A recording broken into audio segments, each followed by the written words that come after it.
Okay, so I've got a little workstation set up so that we can go ahead and look at this and get some measurements as far as how you need to section everything out. The first wire I want to look at is going to be this heavy duty line. This is actually going to be the wire that sends power. The other end of it is the main positive for the starter. So let's call this at like the start point, 0 inch right here. So from that 0 inch point, you're going to go up approximately 4.5 inches, and that's where the end of this wire that plugs into the top of the fuse box. And you're just gonna, I'm just using a zip tie for now temporarily until we wrap it up with tape, but we're gonna hold that so that way you don't have too much slack going into the fuse box. This wire, we're gonna shorten it later on, so just don't worry about this. So going into the fuse box, there's gonna be 3 wires. There's gonna be this large one connecting to the fuse box as part of the battery positive. This is going to be what feeds positive power from the battery to the fuse box once you complete the relocation. This is the plug at the top of the fuse box. This actually is for a couple of different wires, including the AC and the starter circuit. So we do need this. And again, from the middle of the eyelet to the tip of the plug, you're going to measure out 4.5 inches. Zip tie it there temporarily just to hold it. From there, from the eyelet, we're actually going to go down quite a bit. And from the eyelet backwards on the harness, you're actually going to measure about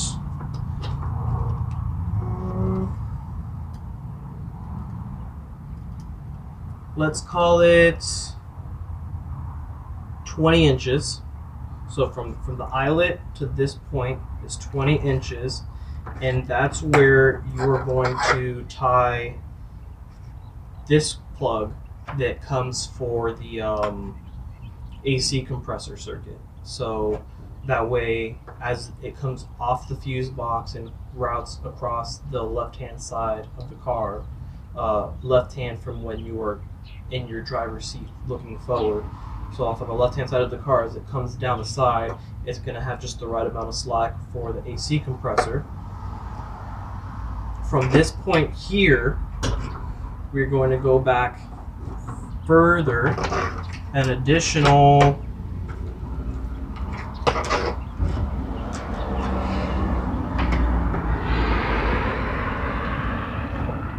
that's actually going to end up being the whole harness, so we don't have to worry about the rest of that.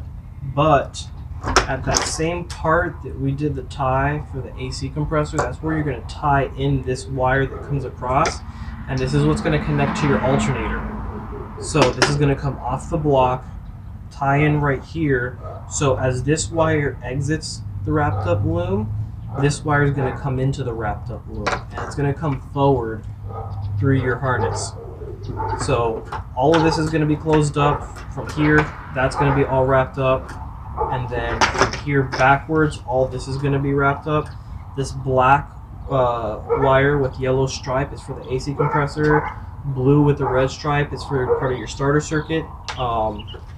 So that's going to be all wrapped up. You can hide all the slack that you have from these wires inside the harness this way. It'll be nice and clean.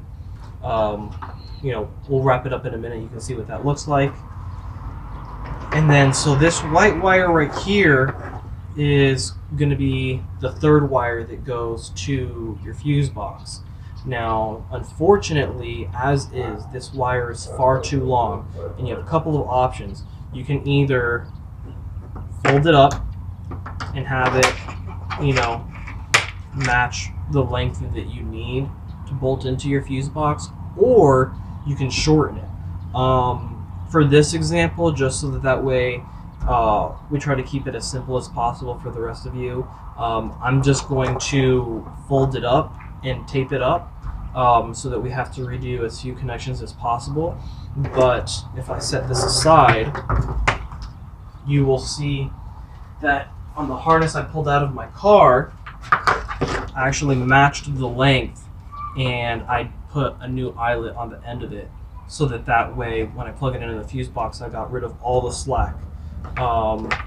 Ignore that wire, and you can see it's basically the same layout.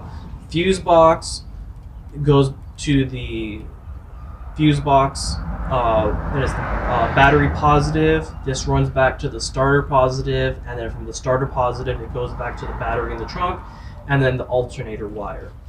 Right here is going to be the AC compressor with just the right amount of slack, and then right here, same way coming out, this is the wire that was going to my alternator. So when you look at my engine harness, or for my battery, it's pretty simple. I undid a little bit of it so that you can get a kind of better look at how it's kind of set up. But that's pretty much it. Now in the regular engine battery harness, it also incorporates this ground wire. Now this ground wire typically goes between the battery negative, it grounds on the chassis, and then it grounds on the block as well. Now we're grounding the battery in the trunk, so we don't need to worry about grounding this part of the harness to the battery directly. On this setup, we're not running a ground wire all the way to the back, which means then we're only grounding frame and we're grounding motor. Now doing a frame to frame at the front of the car is kind of redundant. So we're not going to do a frame to frame in the front. There's no battery there. So we're really only going to have just a single wire that goes from engine to chassis. Now a single wire, in my opinion, doesn't really cut it, even on a factory setup. So what I'd recommend, and I'll be doing a later video that's going to cover the grounds, is doing almost like a grounding kit, but using specific points on the chassis to have as good a connection as possible. A lot of the car is held together by spot welds and is thinner sheet metal, and so you're counting on the current to be going through these spot welds only, and it doesn't provide a reliable connection. You really want to utilize chassis grounds.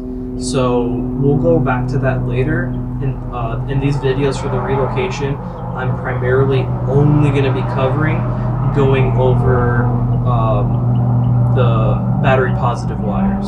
So, alright, now let's go ahead and we'll jump to the next part where I'm going to go ahead and wrap the harness up, and you'll get a better idea of what it's going to look like all wrapped up. You can see that I went ahead and I used just a basic pair, channel lock and regular locking pliers, and I bent this so that it connects into the fuse box nicely, in order to help maintain everything kosher, looking nice and neat. Because these have to be approximately the same length, I'm just going to go ahead and sandwich them and just use a bolt that I had lying around in the garage, and just use that to hold it together so that when I'm tying everything up, I can try to get as close to even amounts of slack. They're going to be directly next to each other in the fuse box, an inch apart, so they can, for all intents and purposes, be the same length.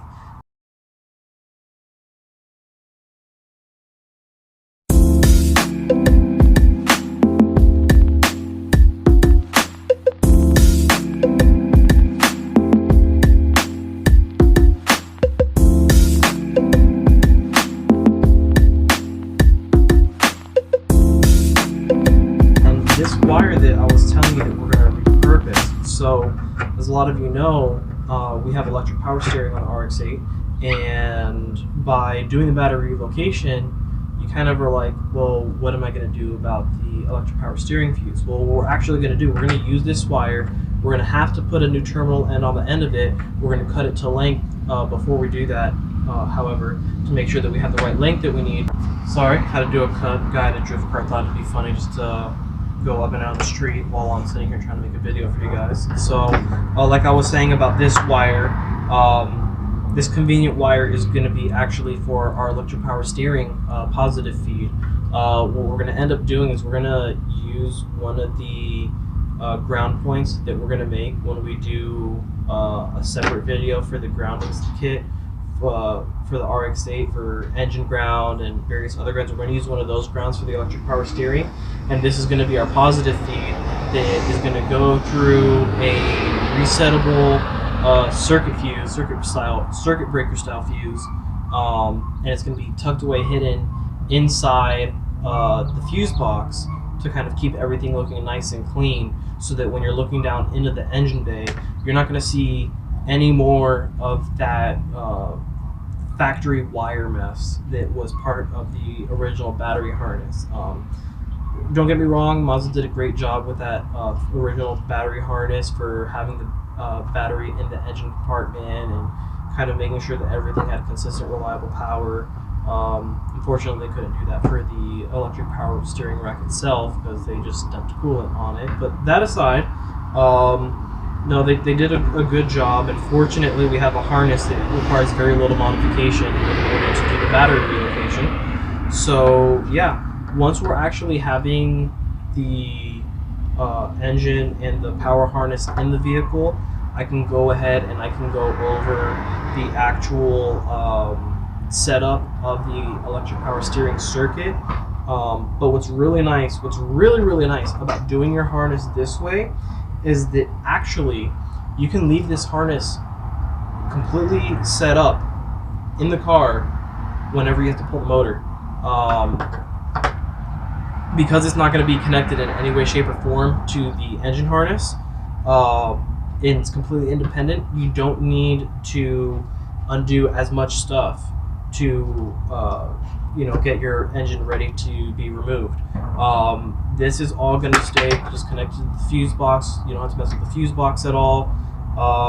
You just have to undo this wire from your alternator and unplug this from your AC compressor, and then when you're under the car removing your starter so that you can remove the transmission bolts by the starter, you can by default disconnect these two so that you can get your starter out of the way, and then these wires can just hang underneath the vehicle. This will greatly simplify what's involved. And then the only other wires besides that you'll have to redo are any grounds directly connected to your motor, which we're going to set up in a later video.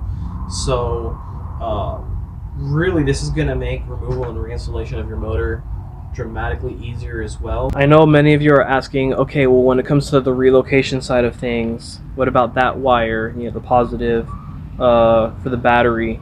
Well, in a lot of cases that's going to vary depending on your setup.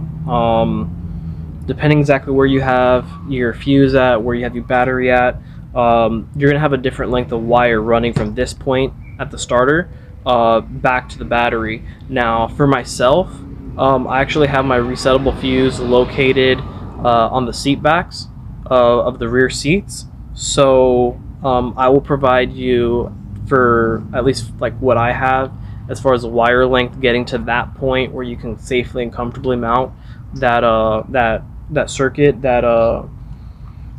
breaker, so that at least you can have a starting point to go to, and then from there you can use whatever length wire that you need for your specific battery relocation. But that'll be covered in the next part of this video, which is going to go over actually putting this harness into the car and having the wiring that goes to the trunk. But I at least wanted to cover what you need to do to your harness as far as when you take it apart, clean everything up, and wrap it back up together so that you can have something nice and clean and ready to put into the car. Thanks so much. Peace.